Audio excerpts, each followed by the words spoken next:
We generate our own hot water and heating using electricity, with the tenants obtaining the electricity they need from us. You don't need much, especially in the beginning, to create such a comprehensive system. Of course, what particularly impressed me from the beginning was the heating system. To build this, we primarily used the mini server, the Modbus extension. I must admit, I was pleasantly surprised by the abundance of technical possibilities that are available. The system is directly linked through Loxone, consistently connected to the power exchange. This allows us to know precisely when to purchase electricity.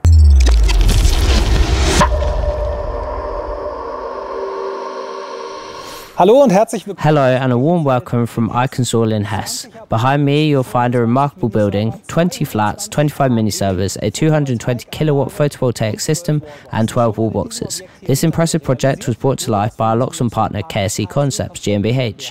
Today I'm meeting with David Merhel from KSC Concepts and I'm eager to hear how they've accomplished this amazing premises. Personally, I've never seen such an extensive photovoltaic system before.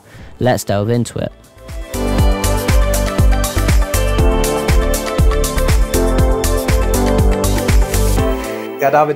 Yes, David, as I mentioned earlier, the figures regarding the PV system are indeed impressive, and the distribution setup appears streamlined. Exactly. I'd say you need very little to manage such an extensive system. In essence, we have the mini server, the Modbus extension to link the devices, and in this case, an additional airbase for the smoke detectors. We've also integrated water sensors here as a security measure. What kind of storage solution do you have in place here? In this facility, we have a capacity of 152 kilowatt hours, which can be charged and discharged at a rate of 60 kilowatts. Wow, as I mentioned earlier, we have approximately 220 kilowatt available from the PV system. How do you manage all this electricity, or what's your approach to distributing it? The electricity is currently distributed to 12 wall boxes, and any surplus is sold on the stock exchange at the power exchange rate. Any excess energy that isn't stored goes into the grid. Regarding the issue of load spikes, with 20 flats and the presence of 12 wall boxes, spikes are to be expected. How does the system regulate and handle these spikes? In the end, it's the mini server that manages this. We've set limits on the load manager, currently at 80 kilowatts, which shouldn't be exceeded. When necessary, the controllable loads are regulated down, such as the infrared heating or wall boxes. It doesn't really matter if someone leaves for a few seconds. As I mentioned earlier, I believe everything related to heating is managed within the flats themselves. Therefore, there's no need to worry about the possibility of running out of hot water due to the likes of, say, the heating being inadvertently switched off. There are, of course, priorities that we temporarily switch off. For example, when the infrared heating panels are already heated, they can be turned off for 20 minutes without any comfort reduction. However, hot water must continue to flow when you're showering. Now, I would suggest let's step inside one of the flats and take a look at what's in the distribution board and how you've orchestrated everything.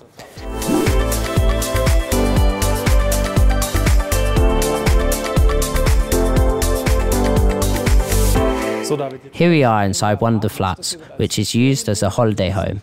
Just to quickly point out, the distribution setup here doesn't seem as crowded. In fact, it appears quite streamlined. No, it's not overcrowded at all. In the end, the crucial components are all really contained inside the panel. We have the mini server, the various dimmer extensions, an airbase, which is essential for a standard lifestyle, and the rest is primarily filled with fuses. Regarding heating, cooling and ventilation, how are these aspects addressed here? Let's begin with heating. I recall you mentioned something about infrared panels. How is the heating system designed in this flat? Exactly. We have infrared radiation panels with a glass surface mounted on the ceilings in every room. Additionally, the hot water production for each flat runs centrally through a large instantaneous water heater dedicated to the bathrooms. Alright, you also briefly touched on the topic of ventilation, and I believe you mentioned that this is something you and Leaf worked on together, correct? Correct. We've installed 8 fans per flat that operate decentrally, and they also enhance the exterior aesthetics. These fans actively cool the room when the external temperature is suitable and provide fresh air. Regarding smart functions, I noticed that if you have the window open, the heating automatically turns off. Is that correct? Exactly. In such cases, the heating is off, which would be the case anyway because it's warm enough outside or inside the flat. Additionally, the fans are closed, meaning they block the airflow to outside through the ventilation. So everything here has been intelligently designed, and we're even going to meet one of the residents who lives in such a smart flat. Let's pay him a visit. Besuchen wir jetzt.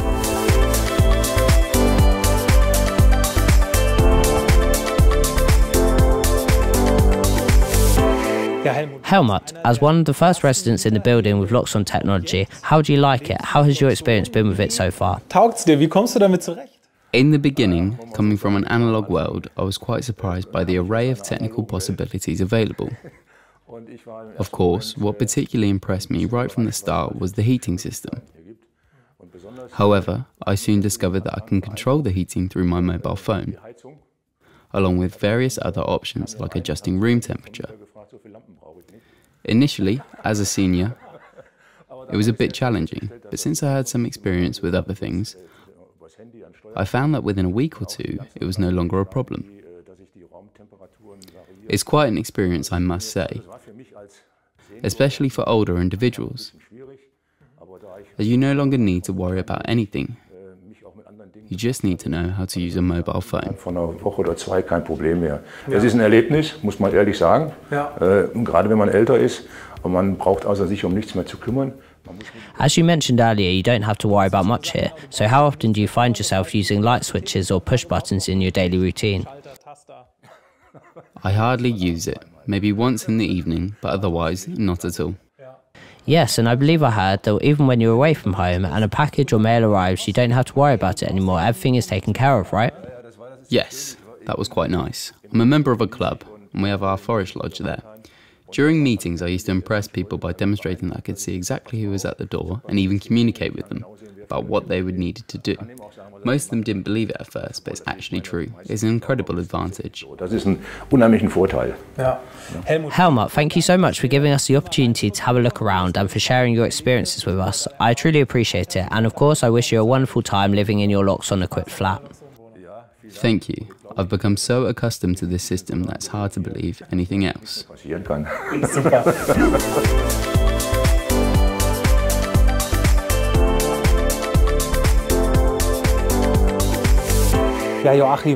Joachim, you've undertaken an impressive project here. As the investor, could you tell us why building automation was important for you?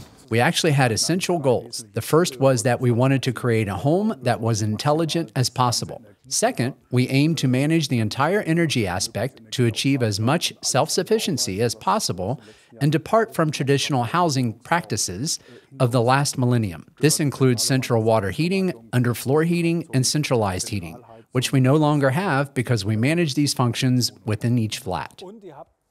And it's certainly an impressive effort with regards to the PV. It's almost like a rooftop of energy and storage. What motivated you to prioritize this? Yes, that's one of the fundamental concepts of this property. We have a large photovoltaic system, and the tenant pays flat-rate service charges. We generate our own hot water through electricity and produce heating through electricity as well. The electricity needed by the tenant is also provided by us. This works excellently from March to October thanks to the PV system, and we store the surplus in the large storage tank in the cellar. This allows us to consume it as needed during both day and night. During the winter months and darker periods, we purchase energy from the electricity exchange. This system is constantly connected to the electricity exchange via Loxon, which means we know exactly when the prices are favorable. I have access to the electricity price information on the exchange 12 hours in advance, which enables me to make informed decisions about when to purchase the electricity. I can even buy it at negative prices, store it, and consume it when needed. I believe it's hard to find a smarter setup than this. I haven't seen any residents here holding keys, have you? Hier gesehen mit Schlüssel in der Hand. Yes, we don't use keys here. Right from the start, when I decided to build smart, I aimed to operate everything within a single system. This means that the blinds, the lighting, the heating, and even the hands-free devices are all controlled using the same system. Even the letterbox is open with this same system. Indeed, even though you may not require constant control, as the head of the place, you have the ability to monitor everything happening in your building through the app. It provides a comprehensive overview of the state of affairs, correct? We have everything under control. We can monitor the energy consumption, and we primarily use this information for energy management. With the app, we can check the current electricity exchange prices and determine how to manage it using the Energy Manager. A significant portion of it operates completely automatically. Joachim, thank you very much for allowing us to visit this truly remarkable property. It's an impressive achievement. For anyone interested in learning more about energy management with Loxon, whether for a family home, a renovation project or a new build, please check out loxon.com. Thank you once again. If you enjoyed the video, please give us a thumbs up and subscribe for plenty more videos to come. And until next time, goodbye for now.